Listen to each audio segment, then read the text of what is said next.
Oke, kita segera mulai. Jadi nanti peserta yang maju pastikan videonya di-on-kan dan audionya. Untuk peserta yang tidak maju, boleh video dan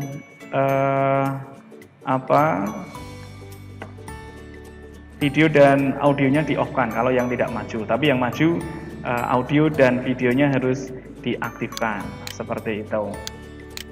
Nah, ini sudah saya recording untuk merekam aktivitas kegiatan. Kita langsung mulai saja ya, dari Mbak Talista yang sudah siap. Oke, Mbak Talista sudah siap untuk mempresentasikan tugasnya hari ini tentang proses perencanaan ya. Oke, silahkan Mbak Talista, boleh langsung dimulai. Baik, terima kasih Pak. Pertama-tama perkenalkan dulu, nama saya Talista dari jurusan D3 Komputer Akuntansi, cabang Stekom Majapahit 304. Pada pagi hari ini saya akan menyampaikan materi tentang proses perencanaan. Nah, apa itu perencanaan? Perencanaan adalah pemilihan sekumpulan kegiatan dan pemutusan tentang apa yang harus dilakukan, kapan, siapa, dan bagaimana. Dan dalam membuat perencanaan yang baik, kita perlu mempertimbangkan kondisi di waktu sekarang maupun mendatang, juga kegiatan apa yang akan diputuskan. Proses perencanaan sendiri adalah rangkaian dari urutan rasional dalam penyusunan rencana tersebut. Nah, mengapa perencanaan ini penting? Ada 4 alasan perencanaan penting untuk suatu perusahaan. Yang pertama, untuk memberikan pengarahan yang baik untuk manajer maupun karyawan non-manajerial. Karena tanpa rencana, departemen dan individual mungkin akan bekerja secara serampangan atau tidak beraturan, sehingga membuat kerja organisasi kurang efisien. Yang kedua, bisa untuk mengurangi ketidakpastian. Jadi, membuat perencanaan ini akan membuat kita melihat jauh ke depan, kita bisa meramalkan perubahan, kita bisa memperkirakan efek apa yang akan terjadi sewaktu kita mencapai tujuan yang kita inginkan. Bahkan, kita bisa menyusun rencana untuk menghadapi efek-efek yang akan terjadi. Yang ketiga, kita bisa meminimalisir pemborosan. Dengan kerja yang terarah dan terencana, karyawan bisa lebih efisien dalam pengerjaannya dan mengurangi suatu pemborosan. Yang keempat, kita juga bisa menetapkan tujuan dan standar yang digunakan dalam proses pengontrolan dan pengevaluasian. Itu berarti ada proses pembandingan antara rencana dengan keadaan yang ada sekarang, sehingga kita bisa melihat atau menilai kinerja perusahaan. Apakah kinerja perusahaan akan bertambah lebih baik masa mendatang atau tidak. Nah, setelah mengetahui kenapa perencanaan itu penting, sekarang kita akan membahas tentang siapa yang akan melakukan perencanaan. Untuk membuat perencanaan dibutuhkan komunikasi yang baik antara satu individu dengan individu yang lain. Salah satu contohnya, misalnya direktur perusahaan, biasanya dia membuat suatu perencanaan lalu diberikan kepada karyawan yang ada di bawahnya. Setelah diberikan dan disetujui, karyawan tadi membuat perencanaan yang lebih mendalam sesuai dengan bidang masing-masing yang diinginkan. Dan misalnya, salah satu contohnya pada perencanaan marketing. Manajer marketing atau bagian pemasaran bisa jadi dia membuat rencana yang lebih dalam untuk masa mendatang. Bagaimana cara memasarkan produk dia lebih baik, atau bagaimana dia bisa memperluas lapangan untuk memasarkan produk-produk yang dia jual. Nah, perencanaan ini sangat penting dilakukan di suatu perusahaan karena ini bisa membuat perusahaan bisa tetap stabil atau efisien di sekarang maupun di masa yang mendatang. Nah, setelah kita tahu bahwa perencanaan penting untuk suatu perusahaan, bagaimana kita bisa membuat suatu perencanaan yang baik?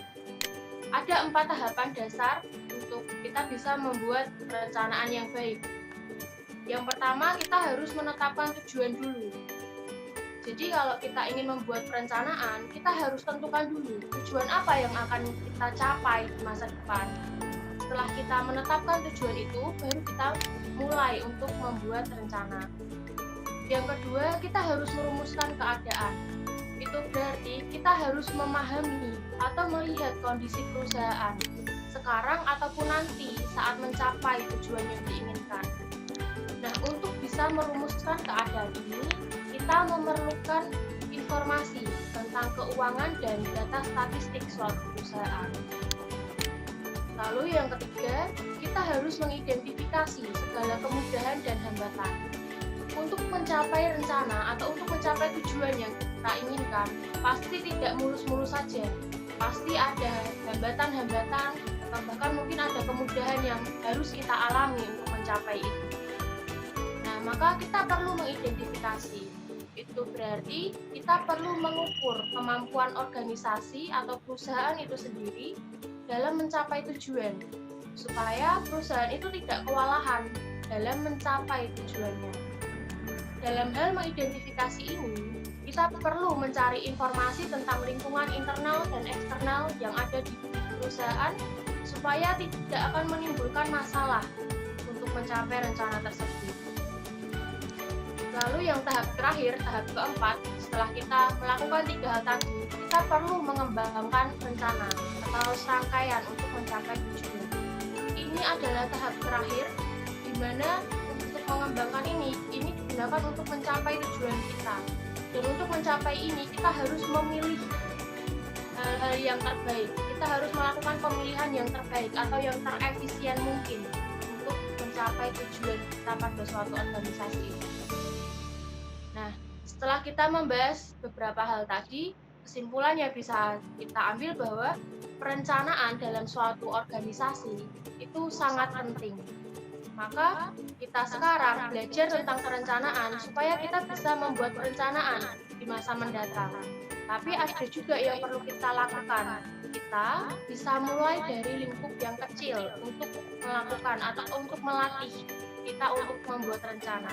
Lingkup kecil ini bisa berasal dari diri kita sendiri. Kita mungkin bisa membuat rencana untuk diri kita sendiri. Misalnya hari ini kita mau melakukan apa, kita bisa melakukan rencana supaya semuanya bisa berjalan dengan baik. Nah, kalau kita sudah terbiasa melakukan perencanaan dari lingkup yang kecil, kita pun juga bisa melakukan perencanaan dalam lingkup yang besar. Misalnya dalam lingkungan masyarakat ataupun dalam perusahaan juga. Maka dari itu penting untuk kita mempelajari dan membiasakan diri untuk membuat perencanaan. Sekian dari saya, terima kasih. Ya, baik, terima kasih Mbak Talisa ya di pagi hari ini yang mengawali untuk penyampaian tugas tentang pengantar manajemen yang pembahasannya terkait dengan perencanaan. Nah, perencanaan ini kan sebuah proses dasar dari manajemen untuk menetapkan tujuan dan langkah-langkah yang harus dilakukan agar tujuan dapat tercapai. Itu yang tadi disampaikan oleh Mbak Talisa. Oke, terima kasih Mbak Talisa. Nah, selanjutnya setelah Mbak Talisa Felix sudah menyampaikan materi tentang perencanaan, berikutnya kita lanjutkan ke Mbak Prasasti Pramoda juga terkait temanya beda ya, terkait dengan pembuatan keputusan. Mbak Prasasti sudah siap? Halo, sudah siap? Mana suaranya? Sudah, Pak. Oke, silahkan Mbak Prasasti untuk menyampaikan materinya.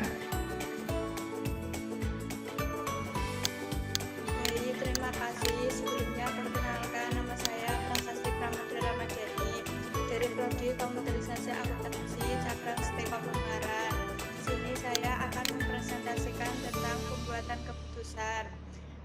Pembuatan keputusan ialah suatu proses melalui kombinasi individu atau kelompok dan mengintegrasikan informasi yang ada dengan tujuan memilih salah satu berbagai kemungkinan tindakan.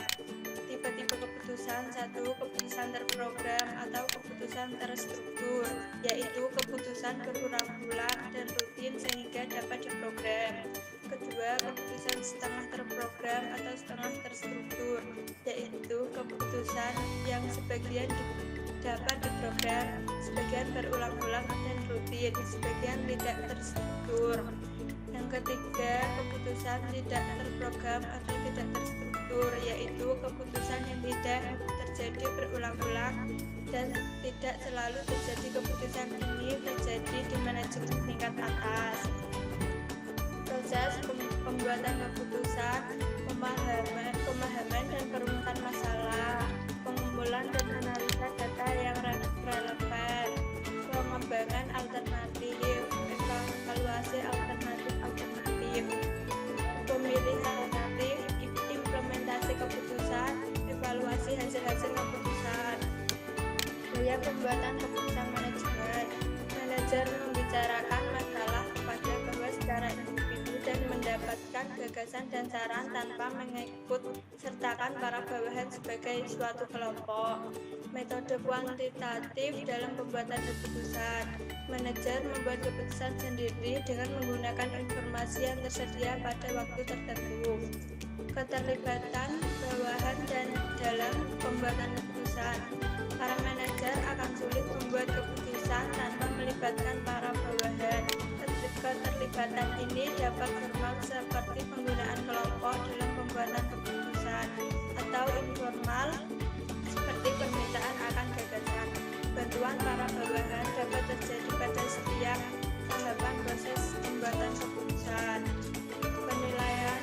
Faktor penilaian dalam pengambilan keputusan dapat dibedakan menjadi dua hal, yaitu satu, pimpinan pengambilan keputusan menghadapi suatu pertanyaan pilihan antara dua atau lebih alternatif. Dua, masalah daripada hasil keputusan itu sendiri yang telah diambil. Dua unsur yang dapat mempengaruhi terhadap keputusan tersebut. Kepentingan pribadinya dan kepentingan organisasi yang akan bersama-sama menjadi pertimbangan sekaligus. Dua faktor penilaian itu sangat kompleks. Yang terakhir, kesimpulannya adalah keberhasilan suatu individu dan organisasi terletak pada pengambilan keputusan yang tepat. Maka dari itu, dalam pengambilan keputusan harus didasarkan faktor-faktor pengambilan keputusan dan teknik pengambilan keputusan yang tepat, agar jika setiap individu dan organisasi dilanda masalah, maka akan mudah untuk mencari solusi alternatif. Sekian dari presentasi saya. Apabila banyak kekurangan, saya minta maaf. Wassalamualaikum warahmatullahi wabarakatuh. Waalaikumsalam warahmatullahi wabarakatuh. Oke, Mbak Prasasti ya sudah menyampaikan terkait dengan pembuatan keputusan. Nah, tadi sudah disampaikan bahwa pengambilan keputusan ya atau decision making ini adalah suatu pendekatan sistematis terhadap suatu masalah, pengumpulan fakta dan data, penelitian yang matang atas alternatif dan tindakan. Itu dari beberapa ahli. Kemudian ada juga yang mengatakan bahwa keputusan ini adalah pemilihan di antara alternatif mengenai suatu cara bertindak, yaitu inti dari perencanaan. Seperti itu. Kemudian juga suatu rencana tidak dapat dikatakan tidak ada jika tidak ada keputusan. Nah, suatu sumber yang dapat dipercaya, kemudian petunjuk atau reputasi yang telah dibuat. Itu adalah beberapa definisi daripada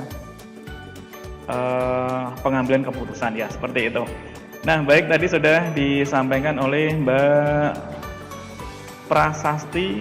Kemudian kita lanjut ke selanjutnya, Dewi Roihatul. Mbak Dewi sudah ada? Dewi Roihatul ya, dari Stekom Ungaran sudah ada belum? Halo, Dewi sudah ada? Atau Indah Nur Afika sudah ada? Indah sudah ada belum? Adi Sulistyo? Sudah, Pak. Oke, Mas. Selanjutnya kita ke Mas Adi Sulistyo ya, dari SIP Stekom Majapahit 605 tentang koordinasi dan rentang manajemen. Jadi Mbak Dewi, Mbak Indah Nur Afika kita lewati dulu, kita menuju ke Mas Adi Sulistyo yang sudah siap. Oke Mas Adi, silahkan bisa menyampaikan materinya. Iya Pak. Videonya ditampilkan ya, videonya ditampilkan.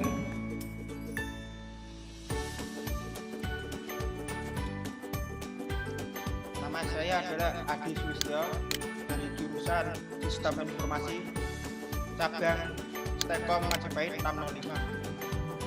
Di sini saya akan mempresentasikan dengan tema koordinasi dan data manajemen. Pengertian koordinasi adalah mengintegrasikan tujuan dan kegiatan pada satuan-satuan yang terpisah. Departemen bidang fungsional suatu organisasi yang untuk mencapai tujuan organisasi secara efisien.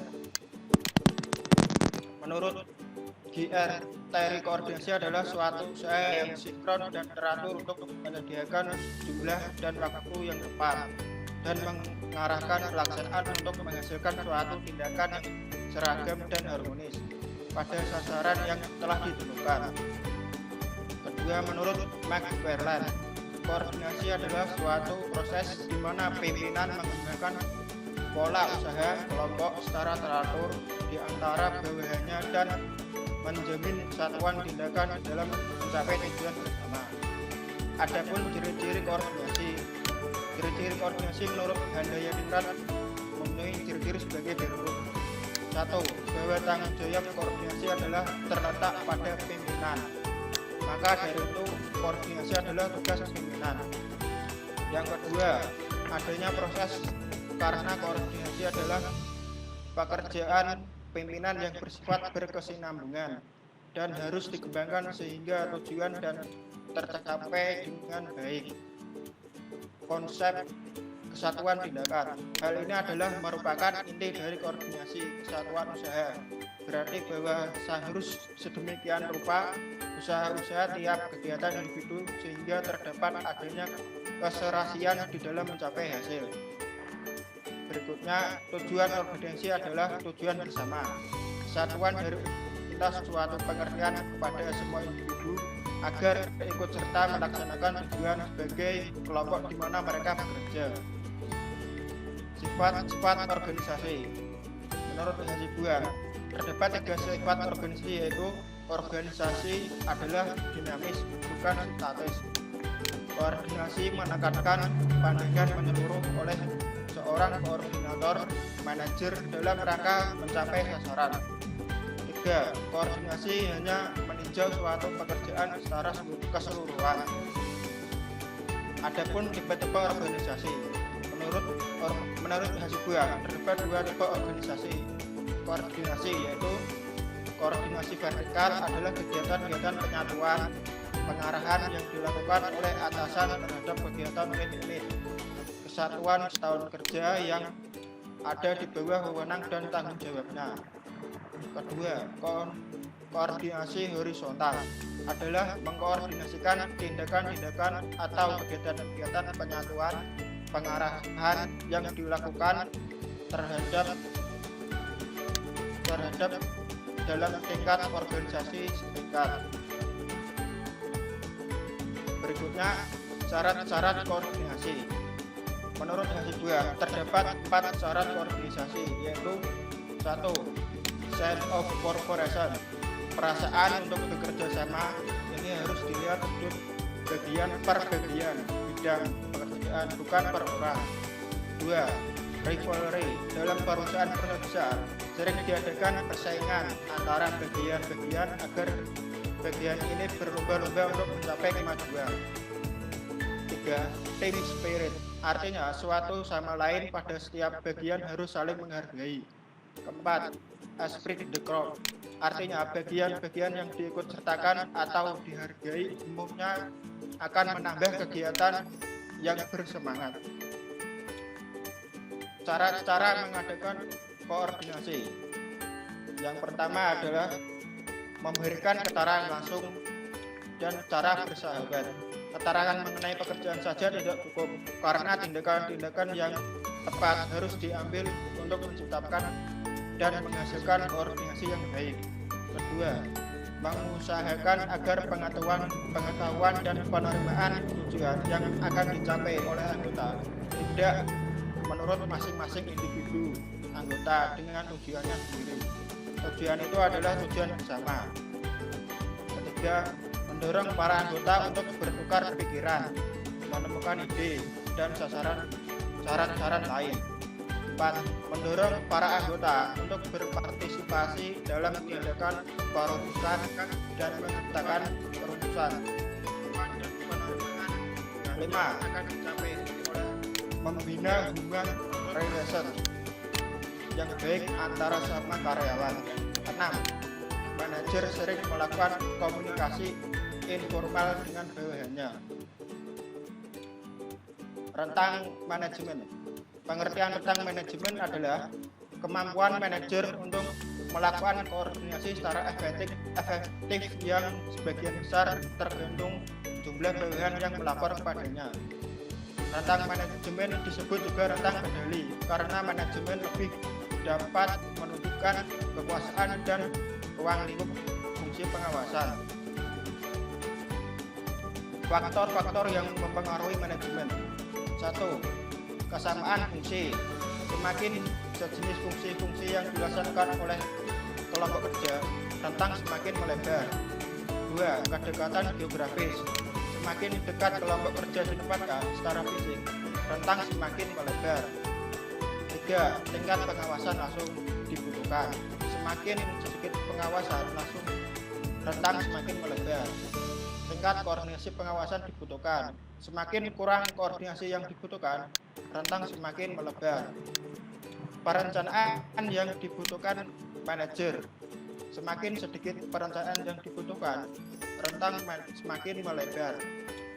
Bantuan operasional yang tersedia bagi pengawas. Lebih banyak bantuan yang diterima pengawas dalam fungsi-fungsi seperti penarikan, latihan, dan pengawasan. Mutu rentang semakin melebar. Kesimpulan, koordinasi sangatlah dibutuhkan dalam setiap organisasi ataupun kelompok demi mencapai segala tujuan yang hendak dicapai. Komunikasi merupakan suatu kunci utama dalam tercapainya suatu koordinasi yang efektif. Sekian, terima kasih. Ya, baik, itu tadi dari Mas Adi Sulistyo terkait dengan koordinasi dan rentang manajemen ya, di mana koordinasi ini adalah suatu proses pengintegrasian tujuan-tujuan dan kegiatan-kegiatan pada satuan-satuan yang terpisah atau departemen atau bidang-bidang fungsional suatu organisasi untuk mencapai tujuan organisasi secara efisien. Kemudian untuk tentang rentang manajemen, ini adalah kemampuan manajer untuk melakukan koordinasi secara efektif yang sebagian besar tergantung jumlah bawahan yang melapor kepadanya. Nah, seperti itu tentang koordinasi dan rentang manajemen. Oke, terima kasih Mas Adi Sulistyo. Nah, selanjutnya kita ke peserta berikutnya ya, nomor 17. Mbak Devi Fatmawati dari Ungaran sudah ada belum? Mbak Devi sudah ada? Yang sudah? Devi ada ya? Oke. Mbak Devi Fatmawati dari Stekom Ungaran tentang pengantar manajemen. Oke, Mbak Devi silahkan langsung ke materi.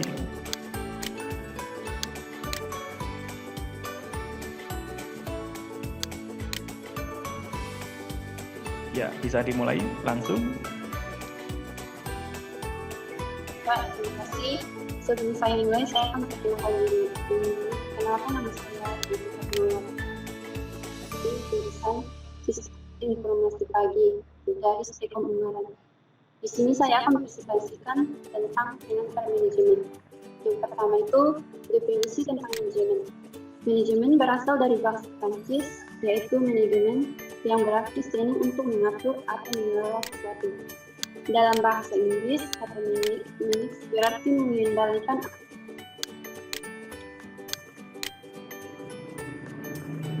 mengarahkan orang lain untuk mencapai tujuan utama sebuah organisasi atau bisnis melalui proses perencanaan.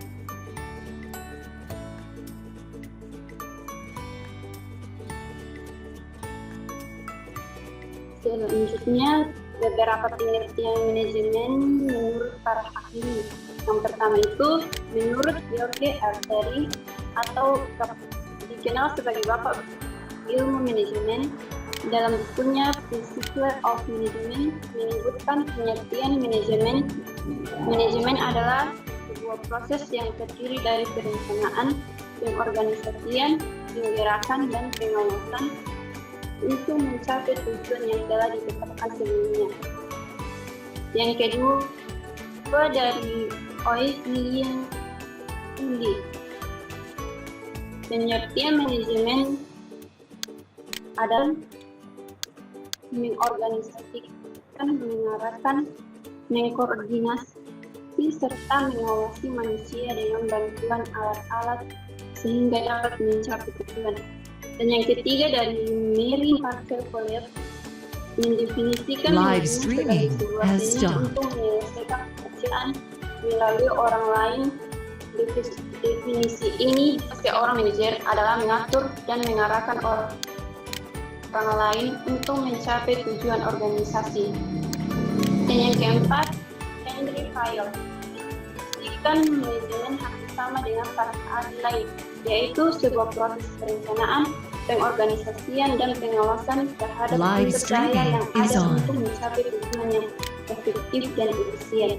Dan yang terakhir, Lawrence and Adley. Menurut Lawrence, definisi manajemen adalah sebuah keahlian yang dimiliki oleh seorang untuk menggerakkan orang lain agar mau menyelesaikan Live streaming has stopped. Selanjutnya, fungsi manajemen Fayol dan DFTR.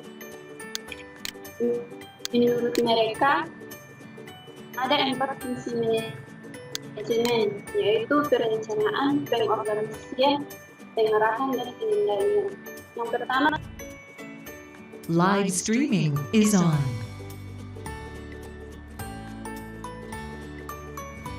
Halo, sorry, ada sedikit gangguan Mbak Devi Fatmawati. Mana ya sinyalnya? Sepertinya terputus. Mbak Devi, sinyalnya sepertinya terputus ini ya. Oke, tadi Mbak Devi mungkin karena ada sesuatu hal persiapan ya. Dika Alif Kurnia.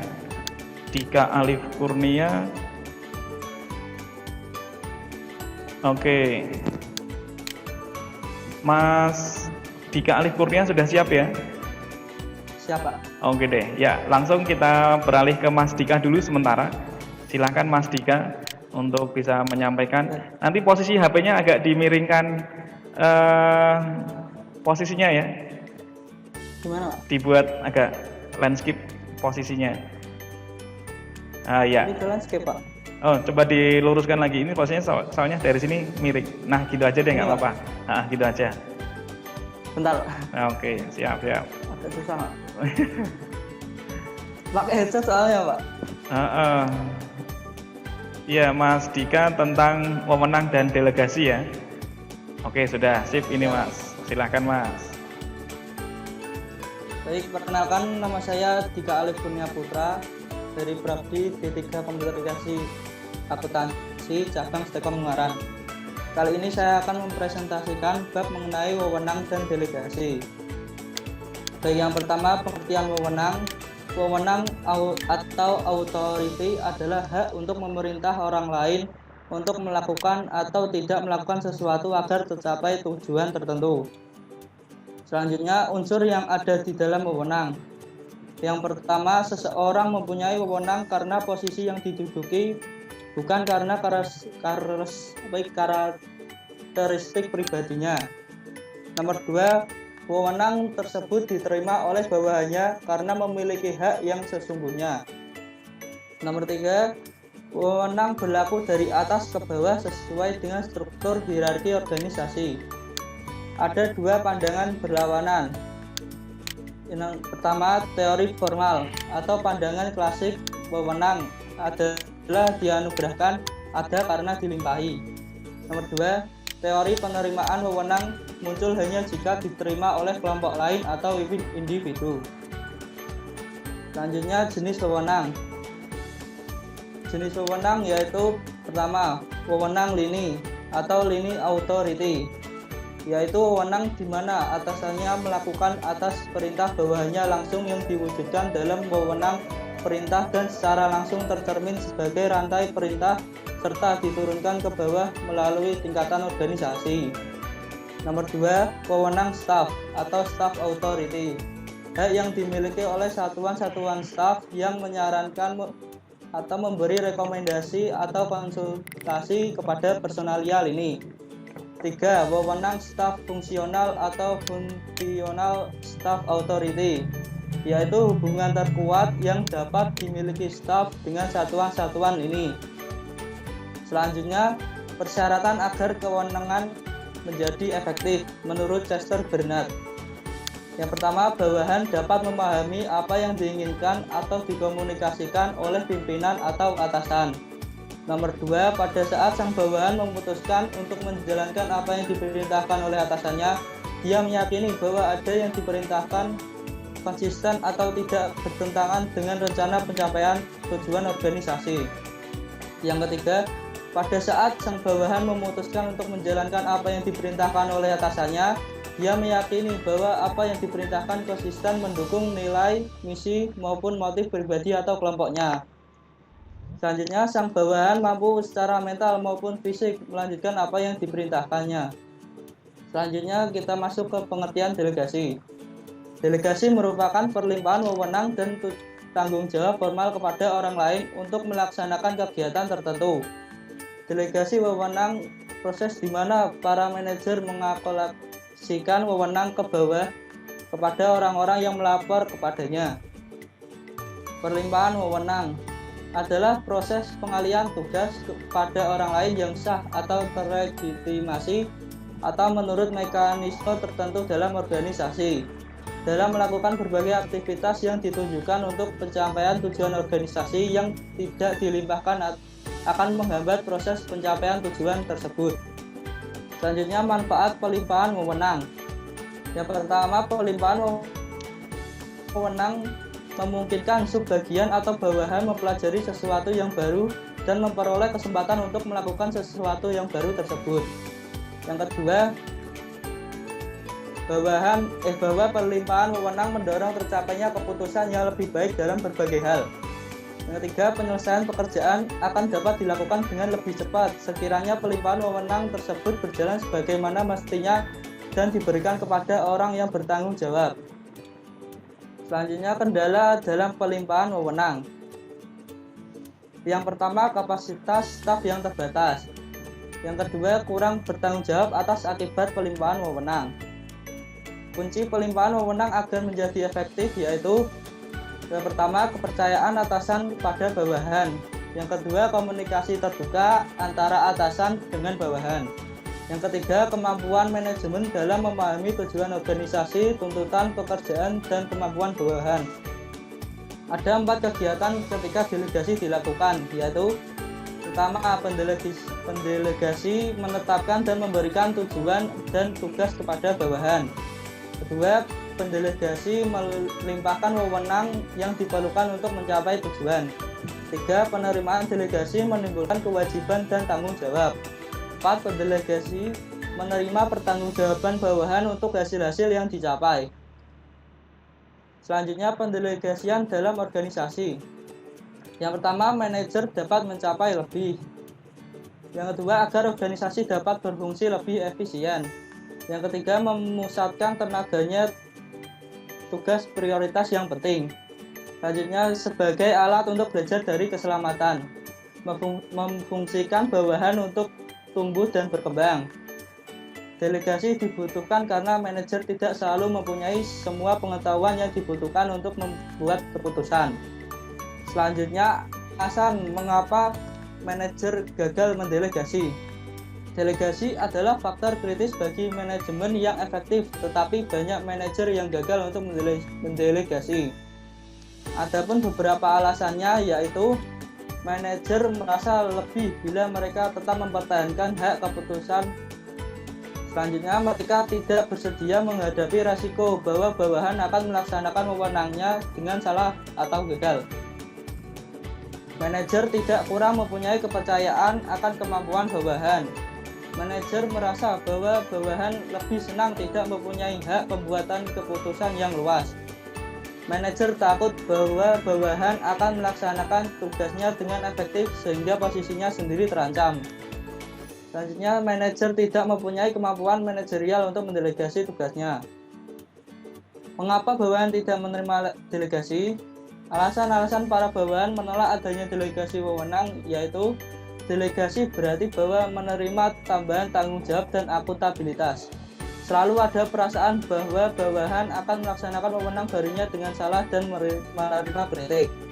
Banyak bawahan yang kurang mempunyai kepercayaan diri dan merasa tertekan bila dilimpahi wewenang pembuatan keputusan yang lebih besar. Teknik melakukan delegasi dengan efektif. Yang pertama, tetapkan tujuan. 2. Tegaskan tanggung jawab dan wewenang. 3. Berikan motivasi kepada bawahan. 4. Meminta penyelesaian tugas. 5. Berikan latihan. 6. Adakan pengawasan yang memadai. Selanjutnya, prinsip-prinsip delegasi, yaitu yang pertama, limit of control atau batas pengawasan, yaitu delegasi hanya berlangsung sampai pada batas pengawasan dan penelitian. Yang kedua, complete of authority atau kewenangan yang seimbang, yaitu wewenang didelegasikan seimbang dengan tanggung jawab. Ketiga, complete accountability atau pertanggungjawaban sepenuhnya, yaitu atasan tetap harus bertanggung jawab atas tindakan bawahannya. Yang keempat, single reporting atau melaporkan secara tunggal, yaitu tiap orang hanya melaporkan pada seorang atasan saja, terutama untuk tanggung jawab dan wewenang yang diberikan. Adapun beberapa istilah, yaitu sentralisasi dan desentralisasi. Sentralisasi yaitu kewenangan dalam proses pengembalian keputusan hanya berada pada tingkat atas dalam organisasi. Sedangkan desentralisasi yaitu kewenangan pengambilan keputusan yang tersebar secara luas dalam hierarki organisasi. Sekian presentasi dari saya. Mohon maaf jika ada salah kata. Wassalamualaikum warahmatullahi wabarakatuh. Waalaikumsalam warahmatullahi wabarakatuh. Oke, Mas Dika Alif, tarik napas dulu. Jatuh Pak HP-nya.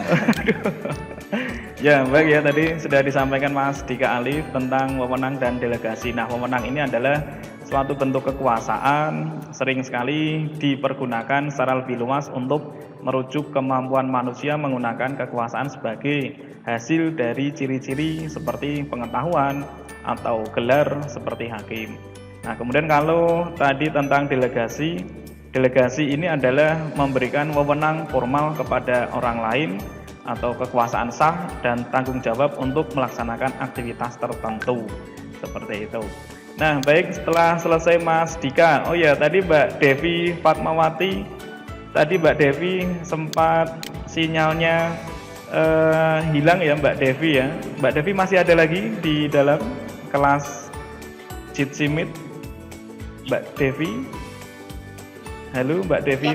Oke, Mbak Devi, terakhir aja tadi coba dijelaskan sedikit kesimpulannya aja terkait dengan pengantar manajemen yang tadi sudah disampaikan. Tadi sempat terpotong ya Mbak Devi ya, sempat sinyalnya hilang. Ya, Pak. Jadi Mbak Devi silahkan diulangi kembali langsung ke kesimpulan akhirnya seperti apa terkait dengan pengantar manajemen.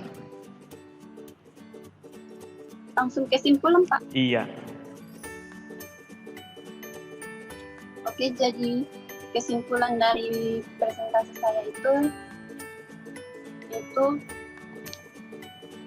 jadi saya mengambil kesimpulan bahwa manajemen sangat penting dalam menjalankan sebuah organisasi, karena dengan manajemen yang baik kita dapat mencapai tujuan organisasi dengan efektif dan efisien. Karena tidak bisa kita pungkiri, semua yang dilakukan itu pasti ada manajemennya, sehingga apa yang kita lakukan dapat memberikan hasil yang baik dan memuaskan. Terima kasih Pak. Oke, ya, terima kasih Mbak Devi. Ini hanya melengkapi dari yang tadi sudah disampaikan. Gitu aja ya Mbak Devi ya. Oke, tadi sudah dari tadi Mbak Talisa, kemudian Prasasti, kemudian Adi Sulistyo, Devi Fatmawati, kemudian Dika Alif Kurnia. Nah, selanjutnya Siti Kasmiyatun sudah ada, Mbak Siti Kasmiyatun. Mbak Siti Kasmiyatun sudah ada belum? Kemudian Antoneta Teva sudah ada? Udah, Pak. Oke, sekarang kita langsung ke Antoneta Teva ya, tentang motivasi. Oke, silakan langsung saja.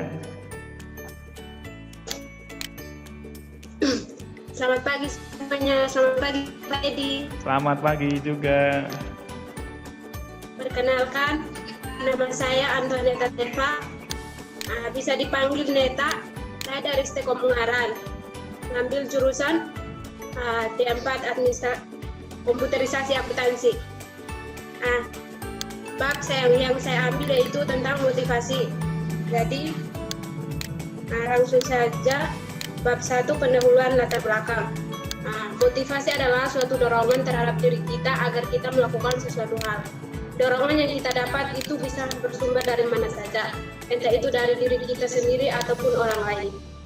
Dorongan yang kita sebut motivasi itu juga yang menjadi sumber tenaga dalam kita mengerjakan sesuatu hal, agar kita mencapai suatu tujuan yang kita inginkan.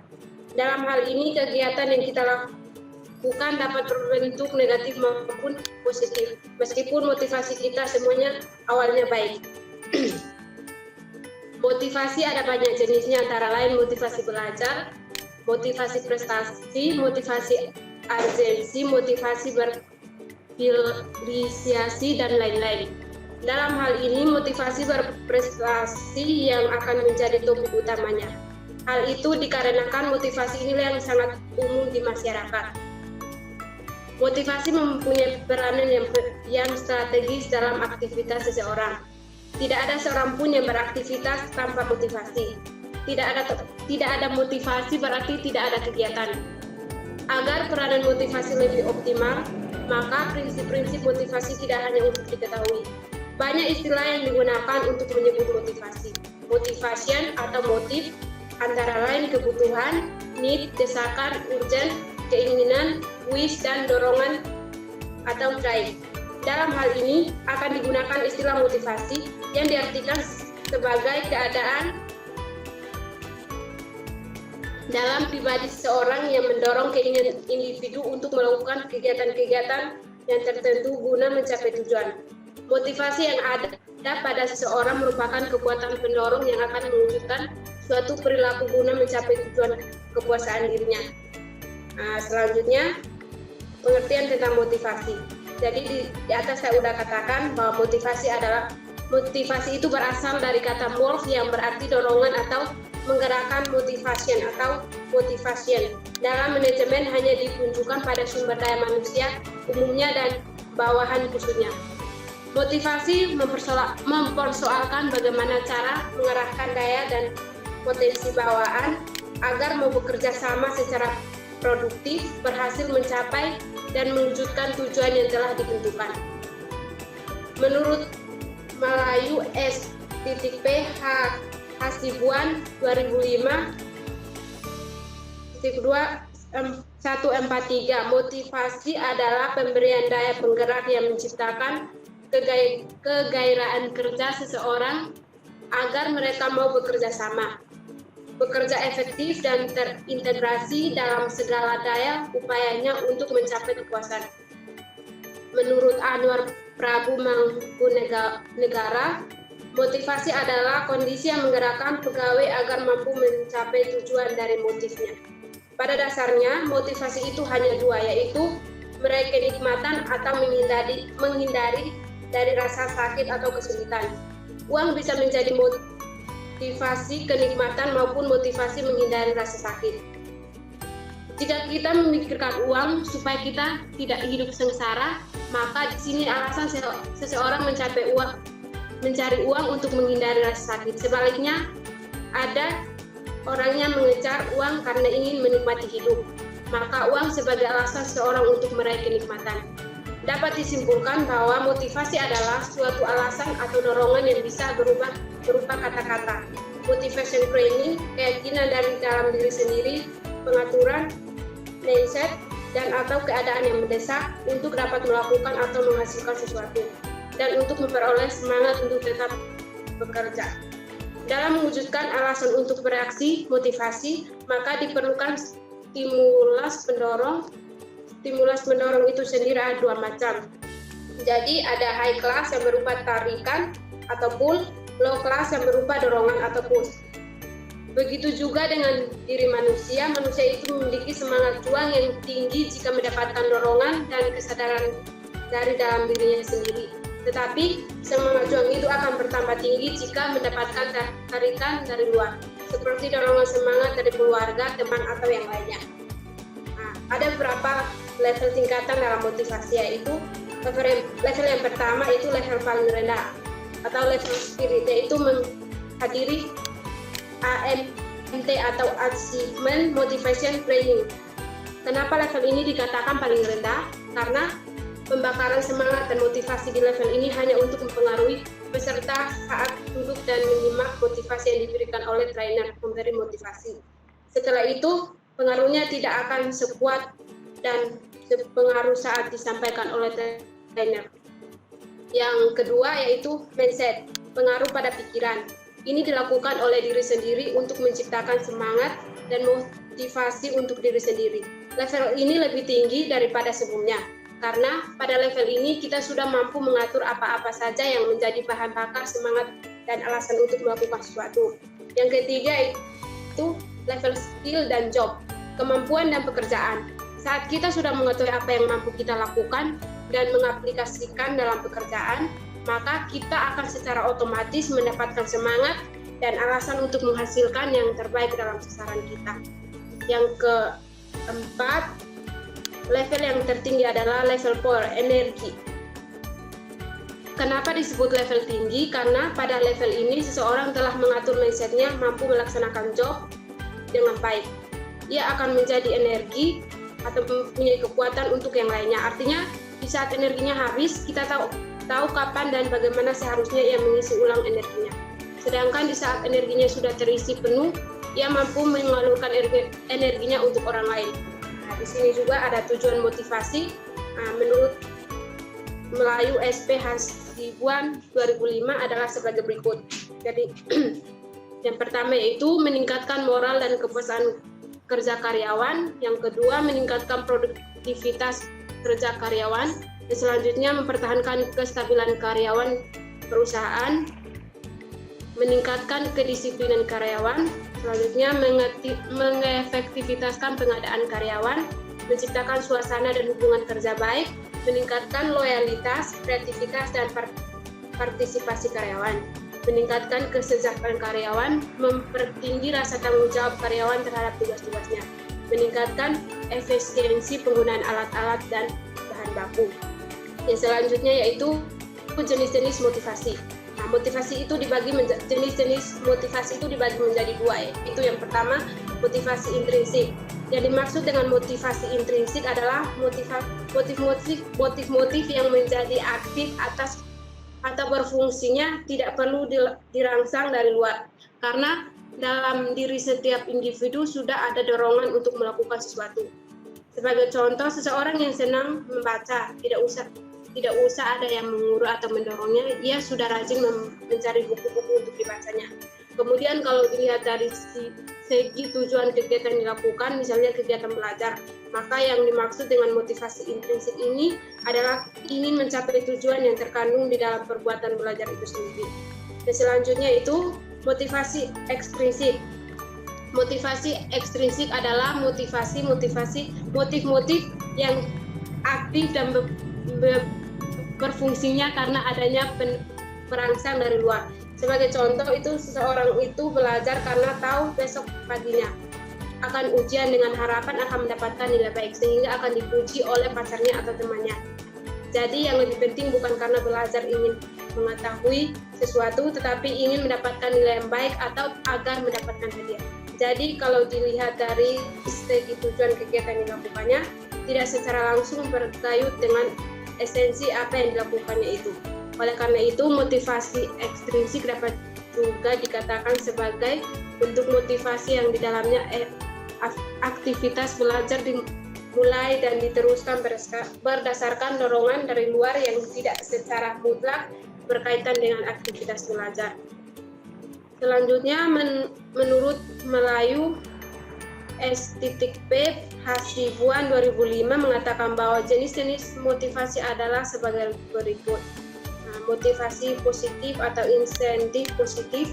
Motivasi positif adalah manajer motivation atau merangsang bawahan dengan memberikan hadiah kepada mereka yang berprestasi di atas prestasi standar.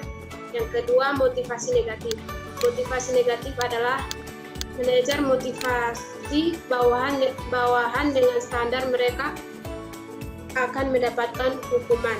Dengan motivasi negatif ini, sangat bekerja bawahan dalam waktu pendek akan meningkat karena mereka takut dihukum, tetapi untuk jangka panjangnya akan dapat mengakibatkan kurang baik. Nah, di sini juga ada metode motivasi. Nah, menurut Melayu Hasibuan mengatakan bahwa ada dua metode motivasi, yaitu motivasi langsung dan motivasi tidak langsung. Jadi motivasi langsung yaitu adalah motivasi material dan non-material yang diberikan secara langsung kepada setiap individu karyawan untuk memenuhi kebutuhan serta kepuasannya. Jadi sifatnya khusus seperti pujian, penghargaan, tunjangan, hari raya, bonus, dan lain-lain. Nah, selanjutnya itu motivasi tidak langsung.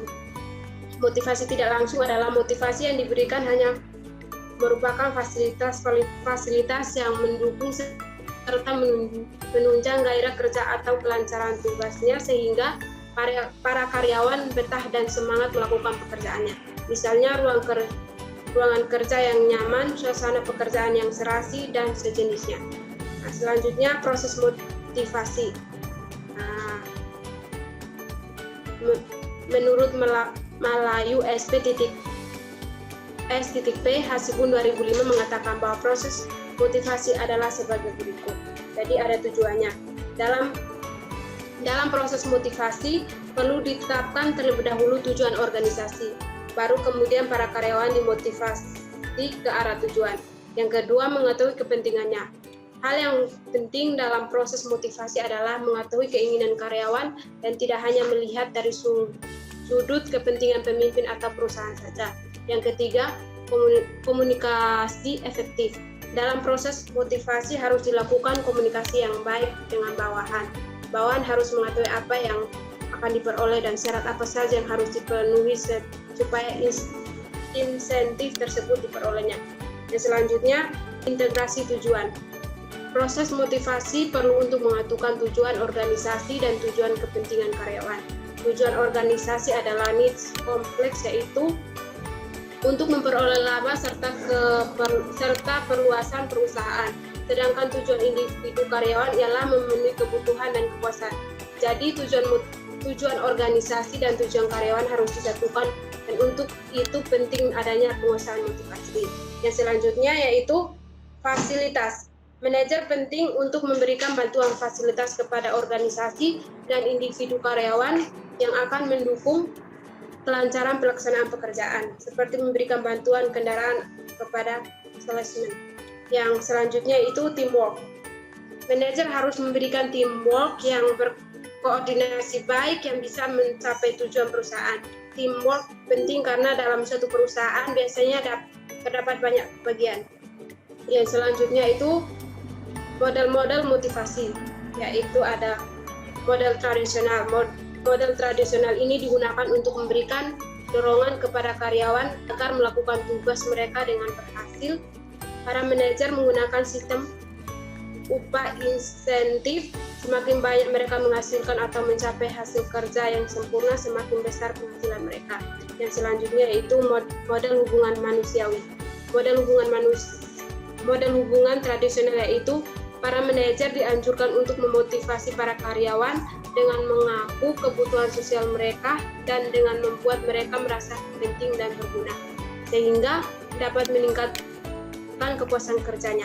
Para karyawan diberi lebih banyak waktu, kebebasan untuk sambil mengambil keputusan dalam menjalankan pekerjaannya. Dan selanjutnya yaitu model sumber daya manusia. Model sumber daya manusia yaitu Karyawan mempunyai motivasi yang sangat beraneka ragam, bukan hanya motivasi karena uang ataupun keinginan akan kepuasan. Yang selanjutnya itu teori-teori motivasi.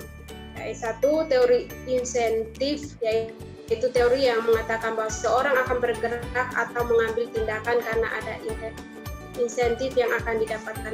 Misalnya, Anda mau bekerja daripada sampai sore karena Anda tahu bahwa Anda akan mendapatkan intensif berupa gaji. Jika Anda tahu akan mendapatkan penghargaan, maka Anda perlu bekerja lebih giat lagi. Yang selanjutnya, dorongan biologis. Dalam hal ini, yang dimaksudkan bukan hanya masalah seksual saja, termasuk di dalamnya dorongan makan dan minum. Saat ada sebuah pemicu atau rangsangan, tubuh kita akan bereaksi. Sebagai contoh, saat kita sedang haus, kita akan lebih haus lagi saat melihat segelas sirup dingin kesukaan Anda. Perut kita akan menjadi lapar saat memicu bau makanan favorit Anda. Yang selanjutnya, teori hierarki kebutuhan. Nah, teori ini dikenalkan oleh Maslow sehingga kita mengenal hierarki kebutuhan Maslow. Teori ini mengajikan alasan lebih lengkap dan tingkat, mulai dari kebutuhan fisiologis, kebutuhan akan keamanan, kebutuhan akan pengakuan sosial, kebutuhan penghargaan, sampai kebutuhan akan aktualisasi diri. Yang selanjutnya yaitu takut kehilangan atau kepuasan. Teori ini mengatakan bahwa pada dasarnya ada dua faktor yang memotivasi manusia, yaitu takut kehilangan dan demi kepuasan atau terpenuhi kebutuhannya. Takut kehilangan adalah takut akan kehilangan yang sudah dimiliki. Misalnya seseorang yang termotivasi berangkat kerja karena takut kehilangan gaji. Ada juga orang yang giat bekerja dan menjawab sebuah tantangan, dan ini termasuk faktor kepuasan. Konon faktor ini takut kehilangan lebih takut dibandingkan meraih kepuasan, meski pada sebagian orang terjadi sebaliknya. Yang selanjutnya yaitu kejelasan tujuan. Antonetta Veta, dipersingkat sedikit ya, langsung ke to the point-nya aja. Oke, selanjutnya yaitu kesimpulan, Pak. Udah mau selesai, Pak. Oke. Nah, kesimpulannya yang saya ambil yaitu motivasi adalah suatu keadaan dalam pribadi seseorang mendorong untuk melakukan suatu kegiatan guna mencapai keinginan atau tujuannya. Motivasi sangat penting untuk diri kita sendiri. Jadi ada motivasi yang negatif, ada motivasi yang positif. Jadi tergantung diri kita sendiri mau bagaimana untuk motivasi yang kita ambil. Misalnya kalau kita mengambil motivasi yang positif, misalnya kita belajar untuk mendapatkan nilai yang bagus. Nah, itu membuat kita menjadi lebih baik lagi. Jadi tergantung diri kita sendiri, Pak. Nah, sekian dari saya. Mohon maaf jika ada kesalahan kata. Terima kasih. Selamat pagi. Ya, baik. Terima kasih Mbak Antonetta Teva tentang motivasi tadi ya. Jadi intinya motivasi tadi berasal dari kata movere yang berarti dorongan atau menggerakkan. Nah, motivasi atau motivation ini dalam manajemen hanya ditujukan pada sumber daya manusia umumnya dan bawahannya pada khususnya ya. Jadi motivasi mempersoalkan bagaimana cara mengarahkan daya dan potensi bawahan agar mau bekerja sama secara produktif, berhasil mencapai dan mewujudkan tujuan yang telah ditentukan. Seperti itu. Baik, terima kasih Mbak Antonetta Teva tentang motivasi ya. Cukup banyak sekali tadi disampaikan. Nah, selanjutnya tadi yang sudah terlewat ada Mbak Indah Nur Afika dari D4 KAP Stekom Kendal. Silahkan Mbak Indah Nur Afika untuk menyampaikan, ini juga terkait tentang motivasi juga ya.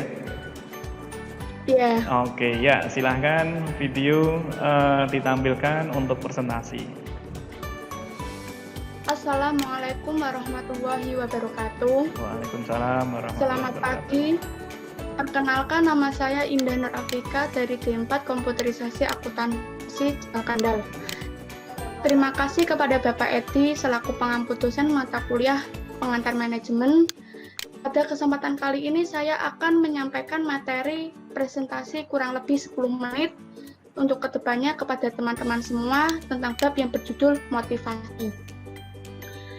Motivasi, banyak istilah yang digunakan untuk menyebut motivasi atau motivation atau motif, antara lain kebutuhan, desakan, keinginan, dan dorongan. Dalam hal ini digunakan kata motivasi yang diartikan sebagai keadaan dalam pribadi seseorang yang mendorong keinginan individu untuk melakukan kegiatan-kegiatan tertentu guna mencapai tujuan. Apa itu motivasi? Motivasi adalah faktor yang ada dalam diri seseorang yang menggerakkan, mengarahkan perilakunya untuk memenuhi tujuan tertentu dan mempengaruhi tingkat prestasi seseorang. Ada dua faktor, yaitu kemampuan individu dan persepsi peranan. Apa sih persepsi peranan? Persepsi peranan itu pemahaman tentang perilaku yang diperlakukan untuk mencapai prestasi yang tinggi. Motivasi, kemampuan individu, dan persepsi peranan adalah saling berhubungan, saling terikat. Jadi, bila salah satu faktor rendah, maka tingkat prestasi akan rendah, walaupun faktor-faktor lainnya tinggi. Di sini menurut Tehani Handoko bahwa motivasi adalah keadaan dalam pribadi seseorang yang mendorong keinginan individu untuk melakukan kegiatan-kegiatan tertentu guna mencapai tujuan.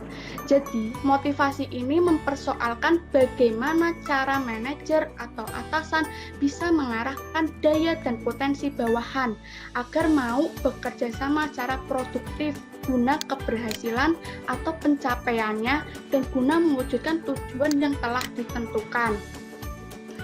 Dengan motivasi, maka akan mempengaruhi efektivitas manajer, bawahan, dan perusahaan untuk menjadikan para karyawan bersemangat dalam menjalankan pekerjaannya sehingga mencapai kepuasan hasil pekerjaan dengan koefisien waktu, namun meningkatkan jumlah produksi dalam meningkatkan pelaksanaan kegiatan suatu perusahaan. Motivasi berkaitan dengan intensitas. Intensitas itu yang berhubungan dengan seberapa giat dan upaya seseorang yang sedang berusaha untuk mencapai tujuannya. Yang kedua, arah. Segala arah individu agar menghasilkan suatu prestasi perlu adanya arahan yang baik. Ketekunan, ukuran mengenai berapa lama seseorang bisa mempertahankan usahanya. Seseorang yang termotivasi akan memiliki tahanan yang tinggi dan melakukan suatu tugas untuk mencapai tujuannya. Karena motivasi yang ada pada seseorang merupakan kekuatan pendorong yang akan mewujudkan suatu perilaku guna mencapai tujuan kepuasan dirinya.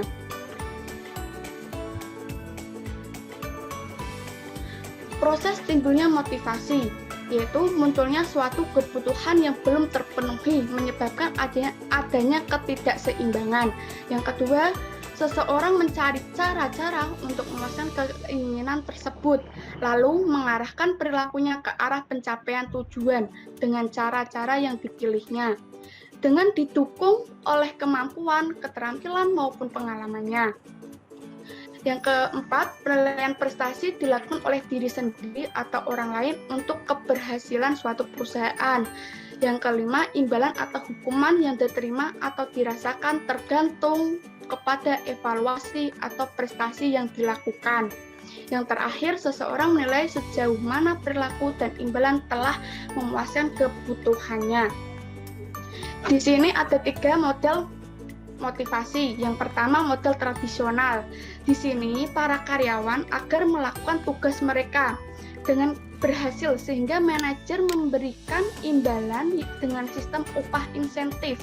Jadi semakin banyak para karyawan menghasilkan atau mencapai hasil kerja yang sempurna, maka semakin besar penghasilan atau upah yang mereka dapatkan, semakin besar yang mereka dapatkan imbalan, yaitu sama dengan hasil. Jadi pencapaiannya itu tergantung pada kinerja kita. Yang kedua, model hubungan manusiawi. Di sini para karyawan dianjurkan untuk bisa memotivasi para karyawan dengan mengakui kebutuhan sosial mereka dan membuat para karyawannya merasa penting dan berguna, sehingga dapat meningkatkan kepuasan kerjanya. Jadi, para karyawan diberi lebih banyak waktu, kebebasan untuk mengambil keputusan dalam menjalankan pekerjaannya. Yang ketiga, model sumber daya manusia. Para karyawan dimotivasi oleh banyak faktor, tidak hanya uang atau keinginan untuk mencapai kepuasan, tetapi juga kebutuhan untuk berprestasi dan mempunyai arti dalam bekerja. Karena para karyawan ingin menyumbang atau memberikan jasanya sesuai dengan kepentingan dan kemampuannya masing-masing. Karena lebih bermanfaat untuk mencapai tujuan perusahaannya. Di sini, para karyawan sebagian besar mengerjakan pekerjaannya lebih kreatif, disiplin diri, dan pengandalan diri dibanding dengan permintaan jabatan. Next. Teori motivasi dibedakan menjadi dua, yaitu teori kepuasan berkaitan dengan faktor yang ada dalam diri seseorang yang memotivasinya, berkenaan dengan pertanyaan apa penyebab perilaku, atau memusatkan pada pertanyaan apa dari motivasi. Menurut teori hierarki kebutuhan dari psikolog ditemukan oleh Abraham Maslow, di dalam diri manusia ada 5 jenjang kebutuhan, yaitu fisiologis seperti balas jasa, istirahat, makan, minum. Keamanan, rasa aman, akan perlindungan dari bahaya kecelakaan kerja, keselamatan, akan jaminan kelangsungan pekerjaan dan perlindungan. Sosial, kasih sayang, rasa dimiliki. Kebutuhan sosial untuk kebutuhan persahabatan, afiliasi, dana, interaksi yang lebih erat dengan orang lain. Dalam organisasi akan berkaitan dengan kebutuhan akan adanya kelompok kerja yang kompak, supervisor yang baik, rekreasi bersama, dan sebagainya. Karena supervisor adalah seseorang yang diberikan tugas dalam sebuah perhimpunan perusahaan, sebagaimana ia mempunyai kuasa dan wewenang untuk mengeluarkan perintah kepada rekan kerja bawahannya. Penghargaan untuk dihormati, dihargai atas prestasi seseorang, pengakuan atas kemampuan dan keahlian seseorang serta efektivitas kerja seseorang, aktualisasi diri, proses pengembangan potensi yang sesungguhnya diri seseorang. Di sini karyawan senang dalam tugas-tugas yang menantang kemampuan dan keahliannya, mengasumsikan bahwa orang berkuasa memenuhi kebutuhan yang lebih pokok fisiologis sebelum mengarahkan perilaku memenuhi kebutuhan yang lebih tinggi, perwujudan diri. Kebutuhan yang lebih rendah harus dipenuhi dahulu sebelum kebutuhan yang lebih tinggi seperti perwujudan diri, mulai mengembalikan perilaku seseorang. Kebutuhan yang telah terpenuhi memberikan motivasi. Apabila seseorang memutuskan bahwa ia menerima uang yang cukup untuk pekerjaan dari organisasi tempat ia bekerja, maka uang tidak mempunyai daya intensitasnya lagi. Jadi, bila suatu kebutuhan mencapai puncaknya, kebutuhan itu akan berhenti menjadi motivasi utama dari apa yang ia kerjakan. Namun kebutuhan sudah berada di puncak dan terpuaskan, kemudian kebutuhan itu masih mempengaruhi seseorang tapi hanya intensitasnya yang lebih kecil. Menurut teori RG, ekstensi, keterkaitan, dan pertumbuhan, pimpinan harus memahami bahwa setiap individu memiliki rasa keterikatan suku, agama, situasi, atau kondisi, nasib, dan setiap individu akan memiliki keinginan untuk tumbuh berkembang, seperti karir, penghasilan, dan lain-lain, serta setiap individu pada dasarnya ingin dihargai atau dihormati atas keberadaan eksistensinya, karena aspek-aspek itulah yang dapat diangkat menjadi sumber motivasi oleh pimpinan kepada bawahannya. Teori dua faktor, Friedrich-Herzberg, faktor higienis dan faktor motivator atau pemeliharaan. Pimpinan harus memahami dalam upaya mencapai kebutuhan setiap individu bawahannya akan ada perbedaan makna pemahaman apakah hasil yang diperolehnya atas sesuatu yang dibutuhkan itu dapat memuaskan keinginan atau sebaliknya. Untuk itu pemahaman puas dan tidak puas bagi seseorang pimpinan dapat dijadikan alat motivasi untuk memacu kinerja pada bawahannya. Yang terakhir, teori kebutuhan menurut David M.C. Callen mirip dengan teori ERG dan teori ini memfokuskan pada tingkat kebutuhan, yaitu kebutuhan akan prestasi, kebutuhan afiliasi, dan kebutuhan akan kekuasaan power. Yang kedua, teori proses berkenaan dengan bagaimana perilaku dimulai dan dilaksanakan atau menjelaskan aspek bagaimana dari motivasi. Teori keadilan Motivasi yang terjadi karena adanya perbedaan tentang masukan-masukan yang mereka berikan pada pekerjaan dalam bentuk pendidikan, pengalaman, latihan, dan usaha. Dengan hasil-hasil penghargaan yang mereka terima, seperti membandingkan balas jasa yang diterima karyawan lain dengan yang diterima dirinya sendiri untuk pekerjaan yang sama dan tugas yang sama. Ketidakadilan di sini ditanggapi dengan bermacam-macam perilaku yang berbeda, misalnya dengan menurunkan prestasi, mogok kerja, minta berhenti, dan sebagainya. Teori motivasi ini didasarkan pada asumsi bahwa orang-orang dimotivasi oleh keinginan untuk diperlakukan secara adil dan dalam pekerjaannya. Individu bekerja untuk mendapat ukuran imbalan yang sama, diberikan sesuai dengan yang dirasa adil oleh individu yang bersangkutan. Teori pengharapan. Motivasi ditentukan oleh hasil yang diharapkan diperoleh seseorang sebagai akibat dari tindakannya. Teori ini berpendapat bahwa kekuatan dari suatu kecerundungan untuk bertindak dengan suatu cara tertentu bergantung pada kekuatan dari suatu pengharapan bahwa tindakan itu akan diikuti oleh suatu keluaran tertentu dan pada daya tarik keluaran tersebut bagi individu tersebut. Teori pengharapan mengatakan seseorang karyawan dimotivasi untuk menjalankan tingkat upaya yang lebih tinggi bila ia meyakini upaya akan menghantar ke suatu penilaian kinerja yang baik. Suatu penilaian yang baik akan mendorong ganjaran-ganjaran organisasional seperti bonus, kenaikan gaji, atau promosi, dan ganjaran itu akan memuaskan tujuan pribadi karyawan tersebut. Menurut Viktor Fromm, dikenal sebagai teori nilai pengharapan Fromm, yang orang dimotivasi untuk bekerja bila mereka mengharapkan bahwa peningkatan usaha akan mengarah ke peningkatan balas jasa, penghargaan, dan penilaian individu terhadap balas jasa sebagai hasil dan usaha-usahanya seperti pengupahan atau kenaikan pangkat. Teori penguatan. Pelaku merupakan fungsi akibat dari perilaku sebelumnya, karena menjelaskan bagaimana konsekuensi perilaku di masa yang lalu mempengaruhi tindakan di masa yang akan datang dalam proses pembelajaran.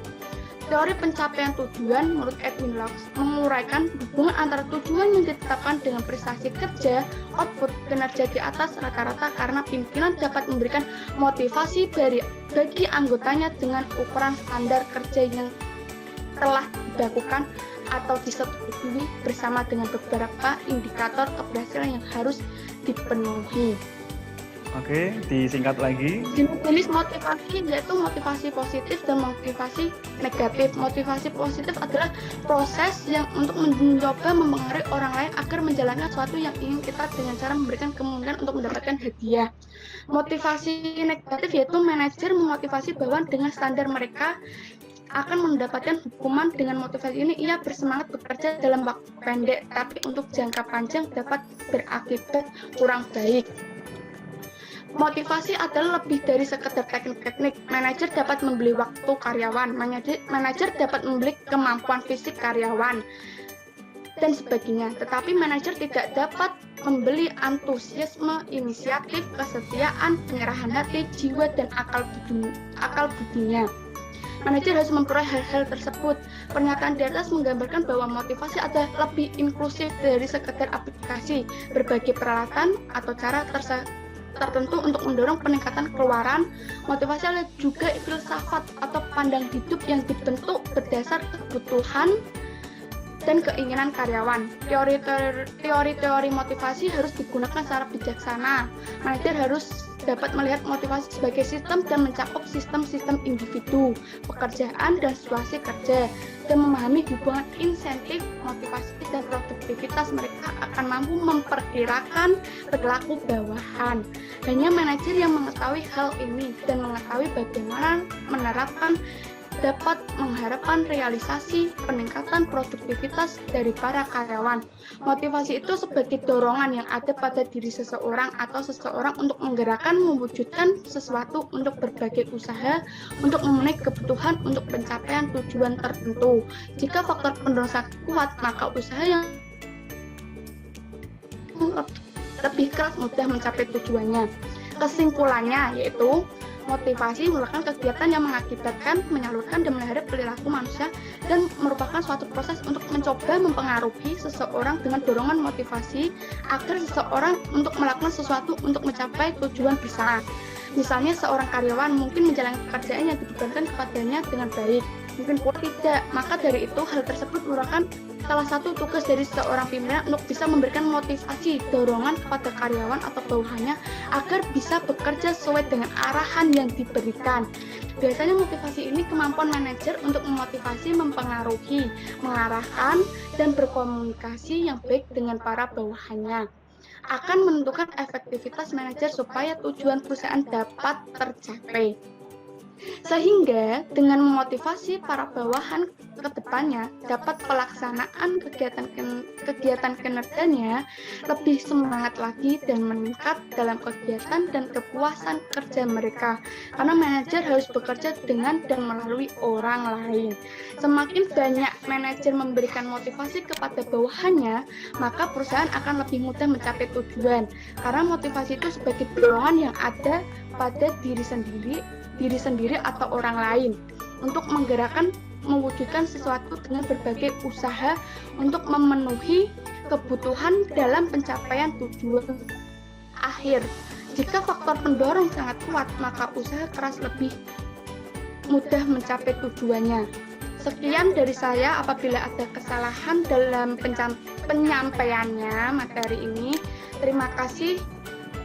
Wabillahi taufik wal hidayah. Wassalamualaikum warahmatullahi wabarakatuh. Waalaikumsalam warahmatullahi wabarakatuh. Oke, sudah selesai Mbak Indah Nur Afika. Ini lebih dari 10 menit loh. Lebih dari 10 menit.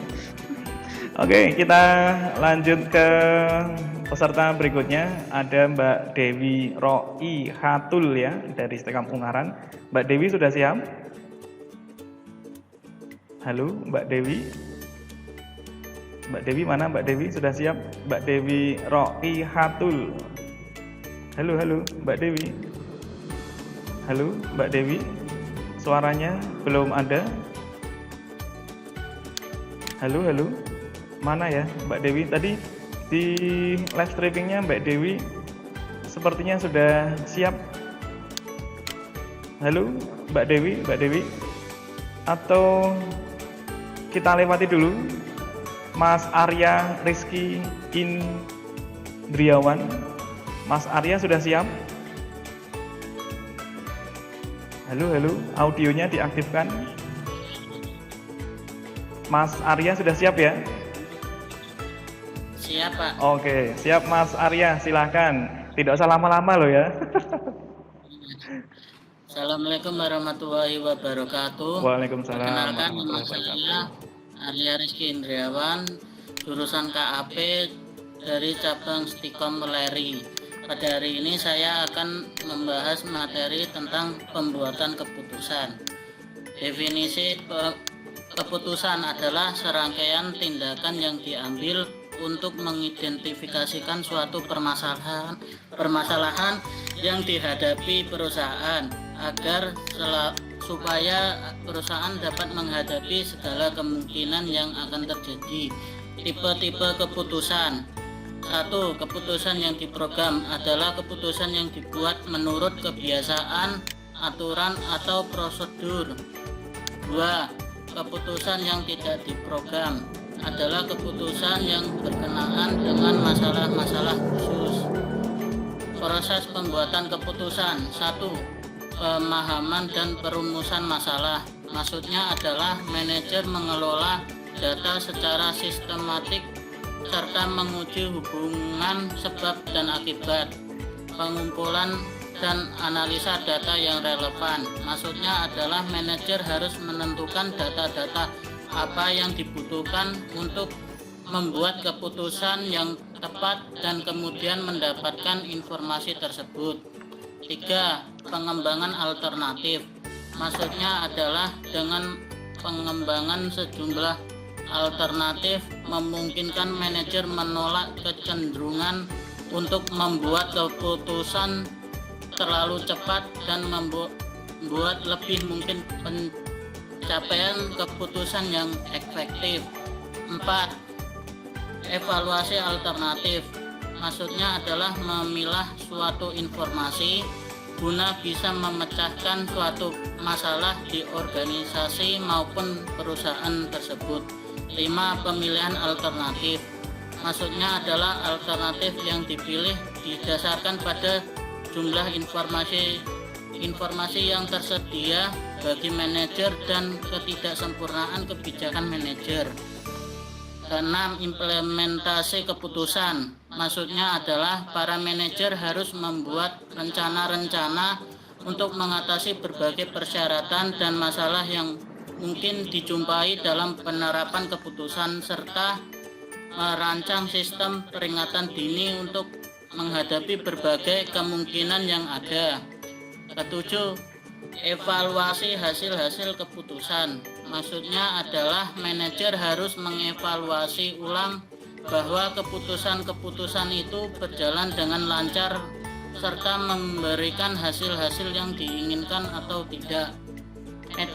Metode kuantitatif dalam pembuatan keputusan. Definisi metode kuantitatif adalah suatu metode yang menggunakan riset dan sistematik yang berguna sebagai sumber informasi yang akurat dalam pembuatan suatu keputusan. Teknik-teknik metode kuantitatif. 1. Masalah persediaan adalah masalah yang menyangkut antara biaya pesanan dengan biaya penyimpanan produk. Masalah alokasi adalah masalah yang menyangkut antara sekumpulan sumber daya tertentu dengan pekerjaan tertentu. Yang ketiga, masalah antrian adalah masalah yang menyangkut antara perancangan fasilitas dengan permintaan akan pelayanan. Yang keempat, masalah pengaturan adalah masalah yang menyangkut antara sistem manajemen dengan pekerjaan. Yang kelima, masalah routing adalah masalah yang menyangkut antara pembagian jadwal dengan pekerjaan. Yang keenam, masalah penggantian adalah masalah yang menyangkut antara tingkat efisien dengan biaya operasi. Yang ketujuh, masalah persaingan adalah masalah yang menyangkut antara kualitas dengan keberhasilan. Yang kedelapan, masalah pencarian adalah masalah yang menyangkut antara informasi dengan biaya perbaikan. Jadi kesimpulannya adalah pembuatan keputusan sangatlah penting bagi perusahaan karena sebagai pengarah tujuan dari perusahaan itu sendiri. Kalau perusahaan tidak mempunyai keputusan, maka perusahaan itu akan hancur dan tidak terarah. Hal ini sama seperti yang dijelaskan oleh tokoh James A.F. Stoner dalam bukunya yang berjudul Decisions Are the Foundation of the Goal of the Company pada tahun 1967 yang membahas tentang keputusan sebagai arah atau tujuan dari perusahaan dan perusahaan itu akan hancur dan tidak terarah jika tidak memiliki keputusan. Sekian presentasi dari saya. Wassalamualaikum warahmatullahi wabarakatuh. Waalaikumsalam warahmatullahi wabarakatuh. Ya, baik, terima kasih Mas Arya Rizky Indriawan. Oke, ini sudah jam 9.41, masih ada lagi yang sudah siap untuk maju hari ini. Mbak Dwi Roihatul sudah siap? Mbak Dewi? Halo Mbak Dewi? Suaranya kok tidak muncul Mbak Dewi? Audionya kok nggak muncul ya? Atau ada lagi yang lain selain Mbak Dewi? Atau cukup sementara? Mana nih Mbak Dewi? Nggak ada suaranya Mbak Dewi. Oke, cukup ya? Ada lagi nggak yang siap maju untuk hari ini? Halo, halo? Tidak ada?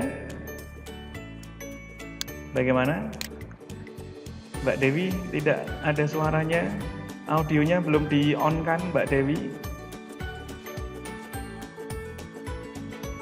Oke. Tidak ada. Oke ya. Jadi mungkin sementara di pembahasan pagi hari ini sampai di sini dulu untuk pembahasannya. kita bisa sambung di minggu depan ya, masih ada waktu 1 kali lagi minggu depan. Jadi minggu depan kita lanjutkan ya, terakhir minggu depan kalau bisa semuanya sudah siap gitu ya. Dewi Roihatul Maghfirah, kok nggak ada suaranya Mbak Dewi? Oke, jadi kalau hari ini belum belum siap ya, kita sambung minggu depan lagi. Jadi minggu depan diusahakan lebih ringkas lagi ya, langsung ke to the point-nya aja. Tetapi kalau misalkan ada yang belum sempat atau belum kebagian untuk menyampaikan tugasnya, maka nanti ada beberapa opsinya. Mungkin nanti bisa dibuat dalam bentuk video, kemudian video nanti dikumpulkan ke saya boleh, atau ke link YouTube masing-masing, kemudian saya dikirimi link YouTube-nya tadi boleh, seperti itu. Jadi semuanya kebagian, karena ini adalah bagian daripada penilaian. Nanti saya ngambil nilainya dari presentasi yang dilakukan pada saat pertemuan seperti ini. Nah, maka minggu depan nanti kita sambung. Yang belum siap dipersiapkan semaksimalnya, atau kuotanya apabila menjelang hari Senin, minggunya sudah dipersiapkan supaya hari Seninnya sudah langsung siap. Ketika sudah urutannya masuk, langsung nih saya siap gitu ya. Nah, jadi seperti tadi juga, jadi saya panggil berdasarkan nomor urutan. Jika tidak ada respon, kita ganti dulu ke yang sudah siap. Nanti kalau sudah siap yang bersangkutan, nanti kita panggil lagi untuk menyampaikan. Seperti itu seterusnya. Jadi minggu depan usahakan lebih siap lagi, langsung ke inti-intinya saja, ke to the point-nya, misalkan tentang pembahasan terkait dengan motivasi. Misalkan motivasi adalah keadaan dalam pribadi seseorang yang mendorong keinginan individu untuk melakukan kegiatan-kegiatan tertentu untuk mencapai suatu tujuan. Jadi ada motivasi seperti itu. Kemudian langsung dari motivasi yang berkaitan, kemudian dari beberapa ahli yang menceritakan tentang teori-teori motivasi. Saya punya gambaran tersendiri terkait dengan motivasi. Motivasi adalah bla bla bla bla bla bla, misalnya seperti itu. Sudah selesai. Itu jadi langsung ke to the point-nya, supaya yang lainnya kebagian. Harapannya minggu depan sudah beres semuanya.